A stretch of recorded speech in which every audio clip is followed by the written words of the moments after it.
मित्रांनो, पोलीस भरती जवळ आली आहे. आता खरी परीक्षा सुरू झाली आहे. बऱ्याच मुलांचा मला कॉल येत आहे की सर आता अभ्यास कसा करायचा आहे. ग्राउंडचं तर आपलं बोलणं झालं.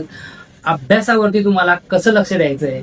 बुद्धिमत्ता, गणित, मराठी व्याकरण, इंग्रजी यासारखे विषय त्यांना तुम्हाला खूप वेळ द्यावा लागणार आहे. तर वेळ म्हटलं म्हणजे 100 मार्काची प्रश्नपत्रिका आपली असणार आहे. त्यापैकी फक्त तुम्हाला 90 मिनिटं मिळणार आहे.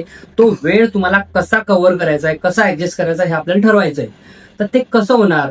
आपला अभ्यास तर झालाय, पण मागच्या वर्षाचे जोपर्यंत तुम्ही प्रश्नपत्रिका टोटली आता सोडवत नाही, जेवढ्या प्रश्नपत्रिका असतील तेवढं तुम्ही सोडून काढा. एका प्रश्नपत्रिकेला तुम्हाला किती वेळ लागतो हे काढा आधी ऑलरेडी, आणि त्यानुसार तुमचा टाइम सेट करा. तुम्हाला 7 तास दिवसाला अभ्यास करायचाच आहे, कारण आपल्याकडे वेळ नाहीये. तर हे 7 तास अभ्यास केल्यानंतर जी प्रश्नपत्रिका तुम्ही सोडवणार त्याच्यात तुम्ही टायमिंग काढणार, तो खूप महत्वाचा आहे. तेव्हाच तुम्हाला तो एक टार्गेट येऊन जाईल की आपण एक प्रश्नपत्रिका किती मिनिटात सोडू शकतो. त्याचप्रमाणे चालू घडामोडी, महाराष्ट्राचा इतिहास, संविधान या विषयावर आपल्याला पकड ठेवावी लागेल. हे सर्व ठेवत असताना आपल्याला आरोग्याची काळजी घ्यावी लागेल. तुमचं ग्राउंड, व्यायाम, मेडिटेशन हेही खूप महत्वाचं आहे.